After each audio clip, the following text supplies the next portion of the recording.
আসসালাম সাহাবা, আসসালাম সাহাবা, আসসালাম সাহাবা, আসসালাম সাহাবা। আসসালামু আলাইকুম রহমতুল্লাহি ওয়া বারাকাতুহু। বিসমিল্লাহ আলহামদুলিল্লাহ ওয়াসসালাতু ওয়াসসালামু আলা রাসূলিল্লাহ ওয়া আলা আলিহি ওয়া আসহাবিহি ওয়া মান ওয়ালা। প্রিয় দর্শক, দূরে ও কাছে, দেশে কিংবা প্রবাসী, সবাইকে আমন্ত্রণ জানাচ্ছি আপনাদের প্রিয় চ্যানেল জিটিভির পর্দায় মাহে রমাদানের বিশেষ আয়োজন ইসলামী ব্যাংক বাংলাদেশ পিএলসি নিবেদিত প্রেরণার বাতিঘর, powered by Islami bank foundation, ওয়ালিয়া হজ কাফেলা ও আন্তরিক হজ কাফেলা। প্রিয় দর্শক, পুরো রমাদান জুড়ে আমরা আপনাদের সাথে আছি প্রিয় নবীর সাহাবীদের জীবনাচার নিয়ে। আজকেও একজন সাহাবীর জীবনাচার আলোচনা করব। আজকে আলোচনা করব আবু মুসা আল আশআরী রাদিয়াল্লাহু তাআলা আনহুর জীবন নিয়ে। আর এই বিষয়ে আলোচনার জন্য আমাদের স্টুডিওতে উপস্থিত হয়েছেন দেশের দুজন খ্যাতনামা ইসলামিক স্কলার। আমরা প্রথমেই স্যারদের সাথে পরিচিত হয়ে নিচ্ছি। আমাদের সাথে আছেন হামদর্দ বিশ্ববিদ্যালয় বাংলাদেশের কলা ও সমাজবিজ্ঞান অনুষদের সম্মানিত ডিন প্রফেসর ডক্টর আমানুদ্দিন মুজাহিদ স্যার। আসসালামু আলাইকুম ওয়া রাহমাতুল্লাহি ওয়া বারাকাতুহু। ওয়া আলাইকুম আসসালাম ওয়া রাহমাতুল্লাহ। স্যার কেমন আছেন? আলহামদুলিল্লাহ, হামদান কাসীরান তাইয়িবান মুবারাকান ফি। আমাদের সাথে আরও একজন উপস্থিত আছেন। আমাদের সাথে উপস্থিত আছেন আন্তর্জাতিক ইসলামী বিশ্ববিদ্যালয় চট্টগ্রামের সাবেক সহযোগী অধ্যাপক ডক্টর মতিউল ইসলাম স্যার।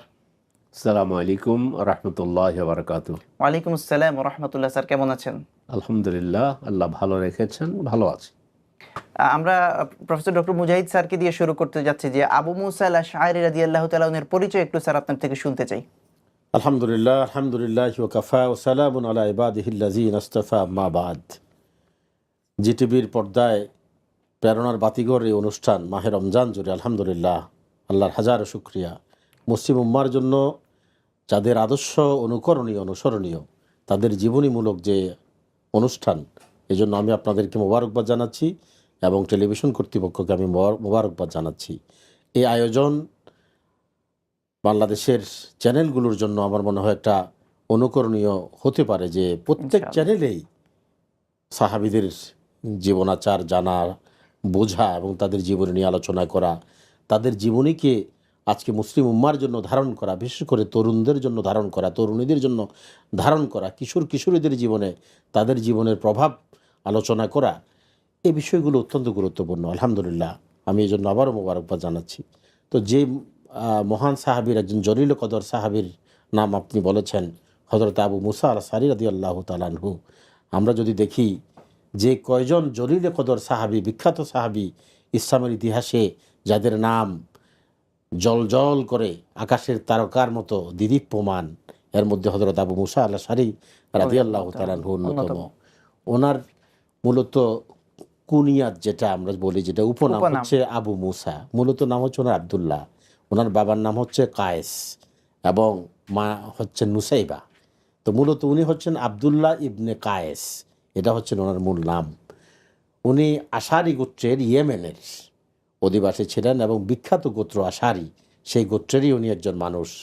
তো যেটা ঐতিহাসিকরা যেটা বর্ণনা করেছেন যে ওনার বংশ পরবর্তীতে একেবারে সালামা গোত্রের সাথে মিলিত হয়েছে হযরত আবু মুসা আল আশআরী রাদিয়াল্লাহু তাআলা আনহুর।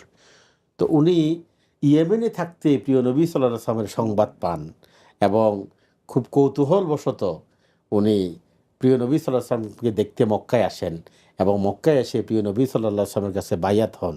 প্রিয় নবী সাল্লাল্লাহু আলাইহি ওয়াসাল্লাম ওনাকে আবার ইয়েমেনে পাঠিয়ে দেন এবং ইয়েমেনে উনি ইসলাম প্রচার করতে থাকেন খুব অল্প সময়ের মধ্যে। যেহেতু উনি প্রভাবশালী গোত্রের মানুষ, এই জন্য ওনার দাওয়াতি কাজ এত বেশি ফলপ্রসূ হয়, খুব অল্প সময়ের মধ্যে 50 জন ইসলাম গ্রহণ করে ফেলে। 50 জনের বিশাল কাফেলা আলহামদুলিল্লাহ ইসলামের সুশীতল ছায়াতলে চলে আসে। এরপরে হযরত আবু মুসা আশআরী রাদিয়াল্লাহু তাআলা আনহু আবার প্রিয় নবী সাল্লাল্লাহু আলাইহি ওয়াসাল্লামের সাথে দেখা করার জন্য উনি মক্কা যাওয়ার জন্য মনস্থির করলেন। তো তখন লোহিত সাগর, আমরা জানি যে ইয়েমেন এবং তৎকালীন মক্কা মানে হেজাজ, যে পাড়ি দিতে গিয়ে প্রবল ঝড় ছিল। ঐতিহাসিকটা লিখেছেন, হাদিসের কিতাবে আসছে যে তখন দেখা যাচ্ছে উনি আর মক্কা যেতে পারেন নাই। উনি ফেরতে এসে উনি চলে গেলেন আবিসিনিয়ায়। পরবর্তীতে উনি আবিসিনিয়া থেকে মদিনায় গেলেন। তো মদিনাতে তখন প্রিয় নবী সাল্লাল্লাহু আলাইহি সাল্লাম খাজরাজ গোত্রের অভিযানে ছিলেন সেখান থেকে ফেরত আসার পরে যে গনিমতের মাল ছিল, হাদিসের কিতাবে আসছে যে প্রিয় নবী সাল্লাল্লাহু আলাইহি ওয়াসাল্লাম হযরত আবু মুসা আশআরী রাদিয়াল্লাহু তাআলা আনহু এবং ওনার সঙ্গী সাথী যারা ছিলেন তাদেরকে এই গনিমতের মাল প্রিয় নবী সাল্লাল্লাহু আলাইহি ওয়াসাল্লাম বন্টন করে দিয়েছেন। তা আবু মুসা আশআরী রাদিয়াল্লাহু তাআলা আনহুর জীবনী আমরা পরে দেখতে পাই যে মদিনাতে গিয়ে প্রিয় নবী সাল্লাল্লাহু আলাইহি ওয়াসাল্লামের সান্নিধ্যে উনি ওনার জীবনকে আরও অনেক বেশি সমৃদ্ধ করেছেন। জি, ধন্যবাদ স্যার। আমরা এবার ডক্টর মতিউল ইসলাম স্যারের কাছে আসব। স্যারের আলোচনার মধ্যে আবু মুসা আশআরীর ইসলাম গ্রহণটা আসছে। আমরা জানি যে প্রত্যেকটা সাহাবীর ইসলাম গ্রহণের পিছে কিছু তাৎপর্য থাকে। তো আবু মুসা আল আশআরী রাদিয়াল্লাহু তাআলা ইসলাম গ্রহণের যে তাৎপর্য, এটা একটু আমরা শুনতে চাই। বিসমিল্লাহ, আলহামদুলিল্লাহ, সাল্লাতু ওয়াসসালামু আলা রাসূলিল্লাহ ওয়া বাদ। আবু মুসা আল আশআরী রাদিয়াল্লাহু তাআলা আনহু তিনি তো ইয়ামানের অধিবাসী ছিলেন। জি, আজ ইয়ামানবাসীরা এখন 1450 বছর পরে এসে তাদের একজন আবু মুসা আশআরী ছিলেন, তাদের একজন হোজাইফা ইবনে ইয়ামান আছে। ওদের নাশিদ, যেটা ইসলামিক নাশিদের মধ্যে এখন বর্তমান, আমি কিছুদিন আগে একটা নাশিদ শুনতেছিলাম যে হুনা আল ইয়ামানু, তারপরে আরবিতে বললে তো আমার দর্শকটা বুঝবে না, যে এখান থেকে আমাদের বীরেরা ইসলাম গ্রহণ করেছে, আমাদেরকে সম্মানিত করেছে। একটা ইয়েতে আসছে হুম সফওয়াতুন, তারাই হলো পরিচ্ছন্ন এমন মানুষ, রাফাউ সুবহাতা আহমেদা, রাসূলের সংস্পর্শে আসার কারণেই তারা সোনার মানুষে পরিণত হয়েছেন। এছাড়াও রাসূল সাল্লাল্লাহু আলাইহি ওয়াসাল্লাম ইয়ামানবাসীদের জন্য তিনি দোয়া করেছেন এবং এক জায়গায় বলেছেন তিনি, আল ঈমানু ইয়ামান ওয়াল হিকমা আল ইয়ামানিয়া। ইলমুল ঈমান হলো ইয়ামানিদের ঈমান এবং প্রজ্ঞাটাও ইয়ামানিদের ঈমান।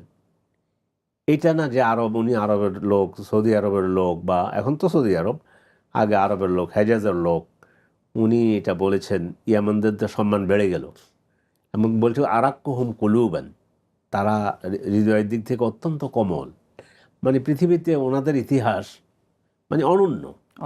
তো তিনি একটা শুধু প্রত্যেক সাহাবী, মানে সাহাবী তো সকলেই আমাদের জন্য অনুসরণীয়।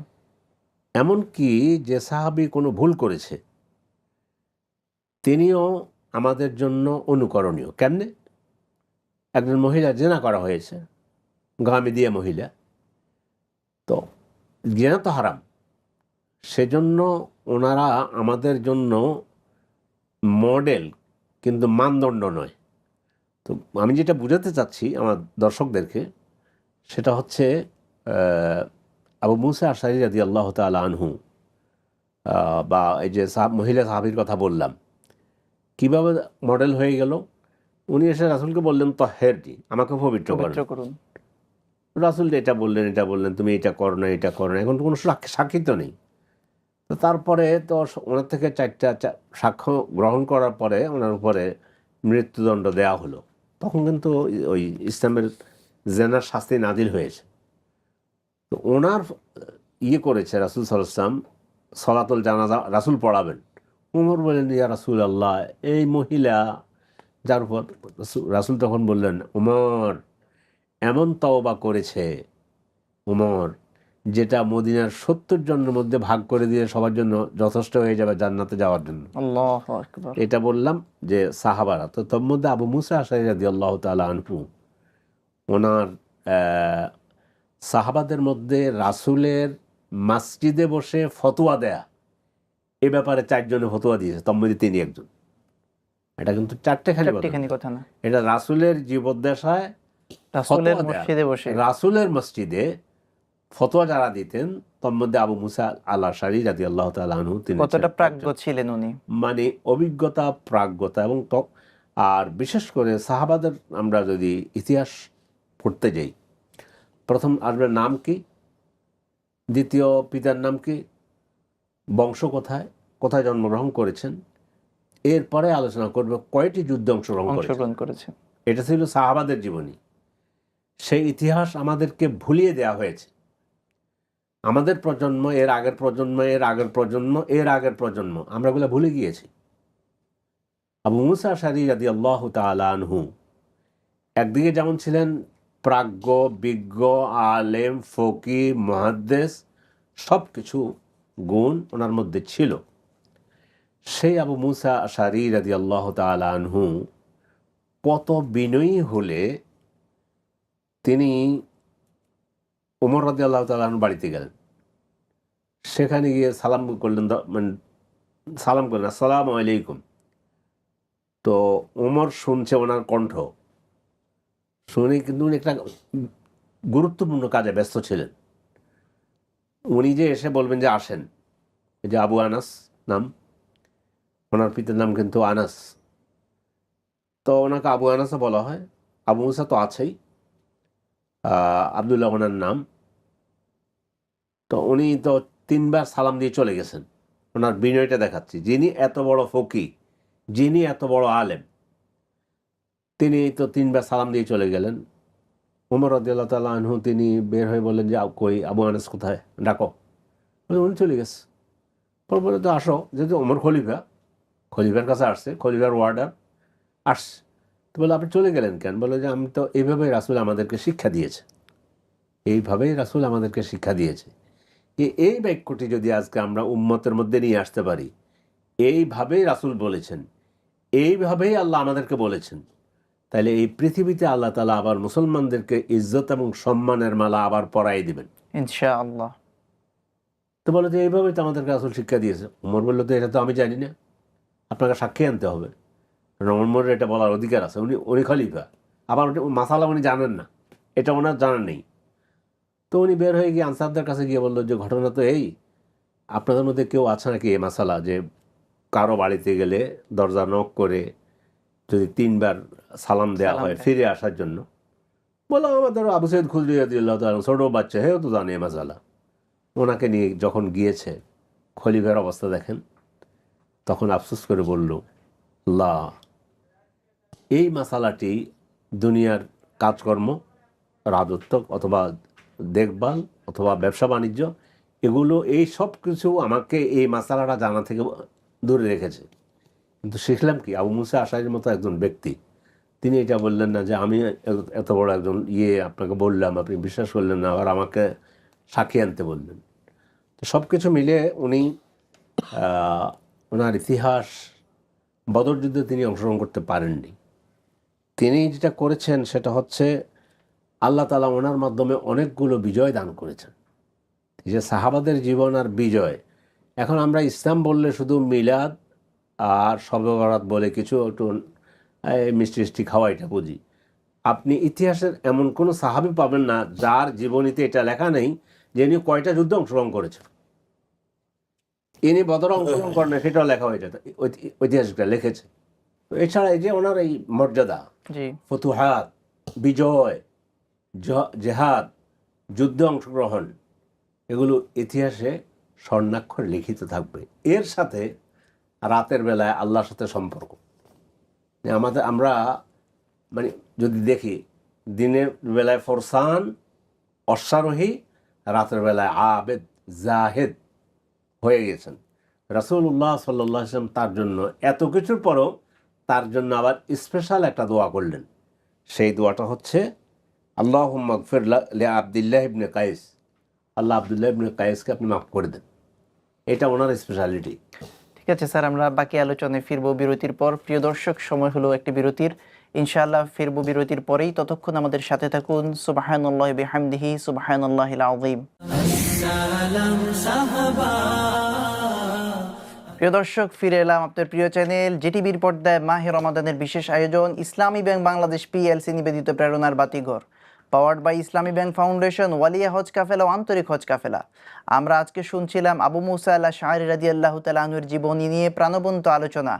এ পর্যায়ে আমি যাচ্ছি প্রফেসর ডক্টর আমানুদ্দিন মুজাহিদ স্যারের কাছে। স্যার, যোদ্ধা হিসেবে আবু মুসা আল আশআরী রাদিয়াল্লাহু তাআলা আনহুকে আপনি কীভাবে বিবেচনা করবেন এবং ওনার থেকে আমাদের গোটা উম্মার জন্য, গোটা জাতির জন্য কি মেসেজ থাকতে পারে? আলহামদুলিল্লাহ, আসলে আমরা আজকে যার জীবনে আলোচনা করছি, হযরত আবু মুসা আল আশআরী রাদিয়াল্লাহু তাআলা আনহু, আমি প্রথমেই বলেছি যে এমন একজন সাহাবী যার আলোচনা আমার মনে হয় কয়েক ঘন্টা করলেও ওনার জীবনের আমরা অনেকগুলো দিক আমরা শেষ করতে পারবো না। শায়েখ অনেক বিষয় আলোচনা করেছেন। তা আসলে ওনার জীবনটা আমরা যদি দেখি তাহলে কয়েকটা বিষয় দেখতে পাই। যুদ্ধ তো আছেই, একজন অন্যতম সেনাপতি, অন্যতম যোদ্ধা, অন্যতম সৈনিক, হযরত আবু মুসা আল-আশআরী রাদিয়াল্লাহু তাআলা আনহু। তার আগে আমরা যদি দেখি যে তাবুক অভিযানের সময় উনি কেমন বিনয়ী ছিলেন, আমি সেটা একটা উদাহরণ হাদিসের কিতাবে আসছে যে তাবুক অভিযানের সময় ওনার আশারি গোত্রেরই কয়েকজন সাহাবী ওনাকে পাঠালেন প্রিয় নবী সাল্লাল্লাহু আলাইহি ওয়াসাল্লামের কাছে সাওয়ারি নিতে। উনি আসলেন, তো প্রিয় নবী সাল্লাল্লাহু আলাইহি ওয়াসাল্লাম তখন অন্য মেজাজে ছিলেন। উনি এসে আরজ করলেন, ইয়া রাসূলুল্লাহ, আমার জন্য 2টা সাওয়ারি দরকার।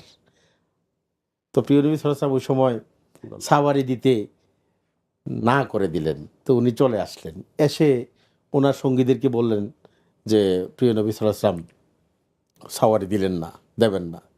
তো স্বাভাবিক কারণেই তখন একটু মন কিছুটা খারাপ হলো। প্রিয় নবী সাল্লাল্লাহু আলাইহি সাল্লাম সাথে সাথেই যখন উনি স্বাভাবিক মেজাজে ফিরলেন, হযরত বেলাল রাদিয়াল্লাহু তাআলা আনহুকে পাঠিয়েছেন আবার যে আব্দুল্লাহ ইবনে কায়েস কোথায়, আব্দুল্লাহ ইবনে কায়েসকে ডেকে নিয়ে আসো। হযরত বেলাল রাদিয়াল্লাহু তাআলা আনহু এসে বললেন যে প্রিয় নবী সাল্লাল্লাহু আলাইহি ওয়াসাল্লাম আপনাকে ডেকে পাঠিয়েছেন। উনি গেলেন, যাওয়ার পরে বললেন, এই সামনে যে 2টো উট দেখা যাচ্ছে এর মধ্যে এই 2টো উট তুমি নিয়ে যাও, আশা করি তোমার পছন্দ হবে। এবার 2টো উট নিয়ে উনি যখন ওনার সাথীদেরকে দিলেন, ঠিক তাবুক অভিযানের পূর্ব মুহূর্তের ঘটনা আমি বলছি, তারা অনেক খুশি হলেন। তো এখন সাহাবী তার সঙ্গী সাথীরা হয়তো ভাবতে পারেন যে হয়তোবা আবু মুসা আশআরী রাদিয়াল্লাহু তাআলা আনহু সময় যেটা বলেছেন এটার সাথে তো এখন এটা মিলছে না। ঠিক এটা মিলানোর জন্য তাদেরকে বললেন, এখন তোমাদের যে কোনো দুজনকে যেতে হবে প্রিয় নবী সাল্লাল্লাহু আলাইহি ওয়াসাল্লামের সাথে সাক্ষাতের জন্য, যাতে করে প্রথমে যে আমি আনতে পারিনি তাহলে বিষয়টা তোমাদের কাছে পরিষ্কার হবে। এর দ্বারা বোঝা যায় যে কেমন উনি বিনয়ী ছিলেন। আরেকটি বিষয় হচ্ছে যে আশারি গোত্রেরই কয়েকজনকে নিয়ে যখন প্রিয় নবী সাল্লাল্লাহু আলাইহি ওয়াসাল্লামের সাথে উনি দেখা করতে গেলেন, তখন যেহেতু তারা কালামে আশারি আবু মুসা আশআরী রাদিয়াল্লাহু তাআলা আনহুর মতো সমপর্যায়ের ছিলেন না, তারা প্রিয় নবী সাল্লাল্লাহু আলাইহি ওয়াসাল্লামের কাছে পজিশন বা পদের ব্যাপারে একটু আকাঙ্ক্ষা ব্যক্ত করলেন। প্রিয় নবী সাল্লাল্লাহু আলাইহি ওয়াসাল্লাম তখন বললেন যে আমার চতুর্পার্শ্বে যারা আমার কাছে কোনো পদের আকাঙ্ক্ষা করে আমি তাকে কোনো পদ দেই না। আবু মুসা আশআরী রাদিয়াল্লাহু তাআলা বললেন যে ইয়া রাসূলুল্লাহ সাল্লাল্লাহু আলাইহি ওয়াসাল্লাম, তারা এটা আসলে বুঝতে পারে না, বুঝতে না পেরে আপনার কাছে তারা এই আরজ করেছে। তো প্রিয় নবী সাল্লাল্লাহু আলাইহি ওয়াসাল্লাম তার সরলতা, তার বিনয় দেখে খুব অভিভূত হলেন এবং আবু মুসা আশআরী রাদিয়াল্লাহু তাআলা আনহুর জন্য প্রিয় নবী সাল্লাল্লাহু আলাইহি ওয়াসাল্লাম তাৎক্ষণিক দোয়া করেছেন, হাদিসের কিতাবে আমরা দেখতে পাই। এরপরে আবু মুসা আশআরী রাদিয়াল্লাহু তাআলা আনহুকে প্রিয় নবী সাল্লাল্লাহু আলাইহি ওয়াসাল্লাম ইয়েমেনের গভর্নর করে পাঠালেন। আমরা জানি যে ইয়েমেনের 2জন গভর্নর পৃথিবী বিখ্যাত, আজও পর্যন্ত পৃথিবীর ইতিহাসের কিতাবগুলোতে জ্বলজ্বল করে তাদের ইতিহাস মানে জ্বলছে একেবারে তারার মতো। একজন হচ্ছে মুআজ ইবনে জাবাল, আরেকজন হচ্ছে আবু মুসা আশআরী রাদিয়াল্লাহু তাআলা আনহু। ইতিহাসের কিতাবে একটা কি ইয়ামেনে আদনা আরেকটা কি ইয়ামেনে আকসা নামে অভিহিত করা হয়েছে এবং তখনকার সময়ে ওনারা 2জন এত বেশি শক্তিশালী গভর্নর ছিলেন এবং এত বেশি সফল গভর্নর ছিলেন, ওনার জনপদের অধিবাসীরা তাদেরকে নিয়ে খুব গর্ব করতেন। একদিন হযরত আবু মুসা আশআরী রাদিয়াল্লাহু তাআলা আনহু ওনার অধিবাসীদের উদ্দেশ্যে ভাষণ দিচ্ছিলেন যে তোমরা নিশ্চয় সুখে আছো, আমি তোমাদের জন্য সব বেশি কিছু করতে পারছি না, প্রিয় নবী সাল্লাল্লাহু আলাইহি ওয়াসাল্লাম আমাকে এই আদেশ দিয়েছেন। এই যে একজন শাসকের বর্ণনা যেভাবে হয়, যখন বললেন যে তোমাদের চতুর্পার্শ্বের যে রাস্তা কতটুকুন পরিষ্কার সেটাও আমার দেখার দায়িত্ব, তখন তারা আশ্চর্য হলেন যে একজন শাসক হিসাবে অন্য যা বলছেন সেটা ঠিক আছে, কিন্তু আমার বাড়ির আঙ্গিনার রাস্তা পরিষ্কারের বিষয়টাও গভর্নরের দৃষ্টিগোচরের বাইরে নয়। এটা সবাইকে অভিভূত করেছে। আর আবু মুসা আশআরী রাদিয়াল্লাহু তাআলার সময় ওই সময় একটি দুঃখজনক ঘটনা যেটি ঘটে, আমরা জানি যে আসওয়াদ আনাসি নামক এক প্রতারক বন্ড নিজেকে নবী দাবি করেছে এবং ভণ্ড নবীর উদ্ভব, নাম হচ্ছে আসওয়াদ আনাসি, ইতিহাসের কিতাবে তার নামটা এইভাবে আসছে। তখন 2 গভর্নর মিলে তাকে প্রতিরোধ করেন। এক পর্যায়ে তখনকার রাজধানী মাআরেব, হযরত মুআজ ইবনে জাবাল রাদিয়াল্লাহু তাআলা ওই ভণ্ড প্রতারকের যন্ত্রণায় অতিষ্ঠ হয়ে ওনার রাজধানী মাআরেবে চলে আসেন। পরবর্তীতে আলহামদুলিল্লাহ 2জনে এবং বাকি সাহাবীদের, বাকি যোদ্ধাদের প্রচেষ্টায় ওই ভণ্ড নবীর উৎপাত বন্ধ করেন এবং আসওয়াদ আনাসিকে হত্যা করেন। ধন্যবাদ স্যার। আমরা সর্বশেষ মতিউল ইসলাম স্যারের কাছে আসবো যে আবু মুসা আল আশআরী রাদিয়াল্লাহু তাআলা আনহুর জীবনী থেকে আমাদের উম্মার জন্য কি বার্তা হতে পারে স্যার? শুধু একটুকু যদি বলি যে হে আল্লাহ, পৃথিবীতে একজন আবু মুসা আশআরী পাঠান আমাদেরকে একজন আবু মুসা আশারি আল্লাহ দান করেন, তাহলে এই পৃথিবীতে শান্তি আসার জন্য যথেষ্ট। ওনার বিজয় গাথা ইতিহাস তো আমরা শুনলাম এতক্ষণ। ওনার আরও দুটো আছে, একটা হলো ওনাকে সাহেব রাসূলিল্লাহ বলা হতো, এটা ওনার গুণ। যেমন যদি বলা হয় মুয়াজ্জিন রাসূলিল্লাহ বেলাল, যদি বলা হয় সের রাসূলিল্লাহ হুযায়ফা ইবনুল ইয়ামান, যদি বলা হয় সাহেব রাসূলিল্লাহ আবু মুসা আশআরী রাদিয়াল্লাহু তাআলা আনহু। রাসূল নিজে তাকে বলতেন যে তুমি একটু আমাকে স্মরণ করাই দাও, তখন তিনি রাসূলের সামনে কোরআন পড়তেন। ওনার কোরআন পড়াকে সহিহ হাদিসের মধ্যে এসেছে, রাসূলুল্লাহ বলছেন আবু মুসা আশআরীকে মিজমার ও মাজামির আবি দাউদ আলাইহিস সালাম, মানে কণ্ঠের দিক থেকে দাউদ আলাইহিস সালাম নবী হিসাবে ছিলেন সর্বশ্রেষ্ঠ। দাউদ আলাইহিস সালামের কণ্ঠ দান করা হয়েছে আবু মুসা আশআরী রাদিয়াল্লাহু তাআলা আনহু। এমন মর্যাদাবান, আবার জেহাদের ময়দানে শ্রেষ্ঠ যোদ্ধা। এই শিক্ষা আজকে আমরা যদি কথার কথা আমি আলেম মানুষ, তাইলে আমার দৌড়টা হলো মসজিদে 5 ওয়াক্ত নামাজ পড়ানো, আর কিছু হলে একটু একটা লোককে দাফন করে দেওয়ানো, জানাজা পড়ানো ইত্যাদি ইত্যাদি। কিন্তু আমাদের যে সোনালী ইতিহাস আছে, আবু মুসা আশআরী রাদিয়াল্লাহু তাআলা আনহু, ওনার ক্যারাট শোনার জন্য মুআবিয়া রাদিয়াল্লাহু তাআলা আনহু রাতের আঁধারে বের হয়ে খলিফাতুল মুসলিমিন বা আমিরুল মুমিনিন উমাইয়া রাদিয়াল্লাহু তাআলা আনহু আবু মুসা আশআরীর ক্যারাট শোনার জন্য, মানে এত সুন্দর। এখানে আমি আপনার সাথে একটা বিষয় যোগ করি, যে হাদিসের কিতাবে আমরা যেটা দেখতে পাই যে আবু মুসা আশআরী রাদিয়াল্লাহু তাআলা আনহুর ক্যারাত শোনার জন্য প্রিয় নবী সাল্লাল্লাহু আলাইহি ওয়াসাল্লাম যাত্রাপথে যখন ওনার ক্যারাত শুনতেন উনি থমকে দাঁড়িয়েছেন, এটা আমরা দেখতে পাই। আরেকটি হচ্ছে যে আমাদের উম্মাহাতুল মুমিনিন রাদিয়াল্লাহু তাআলা আনহুন্না, ওনারা পর্যন্ত ওনাদের হুজরা থেকে যদি আবু মুসা আশআরী রাদিয়াল্লাহু তাআলা আনহুর তেলাওয়াত শুনতে পেতেন, সেখানে ওনারা কান পেতে আবু মুসা আশআরী রাদিয়াল্লাহু তাআলা আনহু তেলাওয়াত শুনতেন। এবং স্যার যেটা বললেন দাউদ আলাইহিস সালামের মতো কণ্ঠের কণ্ঠ আল্লাহ তাআলা ওনাকে দান করেছেন।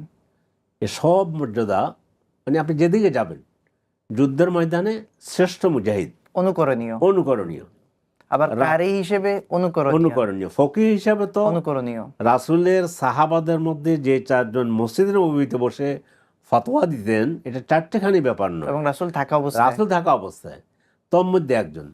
এই জন্য বলি যে আমাদের এই পৃথিবীর জন্য যদি এইভাবে একজন আবু মুসা আশআরী আমাদের থাকতো আজকের পৃথিবীতে, ওনার মতো আল্লাহ তাআলা একজনকে পাঠাতেন, তো একজনের গোটা পৃথিবীর জন্য যে কল্যাণ বয়ে নিয়ে আসতে পারতেন। পৃথিবীতে আপনি এখন কি দেখাতে পারবেন যে একজন লোক যুদ্ধের ময়দানে আছে, আবার তার তেলাওয়াত শোনার জন্য এভাবে রাষ্ট্রপ্রধান তার তেলাওয়াত শোনার জন্য আর রাতে বের হয়ে ওনার তেলাওয়াত শোনার জন্য, মানে এটা কোনোভাবে মিলানো যাবে না এমন। তো আমরা আল্লাহর নিকট দোয়া করি আল্লাহ রাব্বুল আলামিন এইভাবে একজন আবু মুসা আশআরী পৃথিবীতে পাঠিয়ে আবার এই অশান্ত পৃথিবীকে শান্ত করে দিন, এবং এই পৃথিবীর যেন শান্তি নেমে আসে। একজন আবু মুসা আশআরী হলেও যথেষ্ট আমাদের পৃথিবীর জন্য। আল্লাহর কাছে তাওফিক কামনা করি। আপনারা অনেক কষ্ট করে এসেছেন, আল্লাহ তাআলা আপনাদেরকে উত্তম জাযা দান করুক। প্রিয় দর্শক, আজকে অনুষ্ঠান শেষ করতে হচ্ছে। ইনশাআল্লাহ আগামী পর্বে একই সময়ে একই টেলিভিশনের পর্দায় দেখা হবে নতুন কোন সাহাবীর জীবনাচার নিয়ে। ততক্ষণ পর্যন্ত আল্লাহ তাআলা আমাদেরকে ভালো রাখুন, সুস্থ রাখুন। সুবহানাকাল্লাহুম্মা বিহামদিকা আশহাদু আল্লা ইলাহা ইল্লা আনতা আস্তাগফিরুকা ওয়া আতুবু ইলাইক। ওয়াসসালামু আলাইকুম ওয়া রাহমাতুল্লাহি ওয়া বারাকাতুহু। আসসালাম সাহাবা, আসসালাম সাহাবা।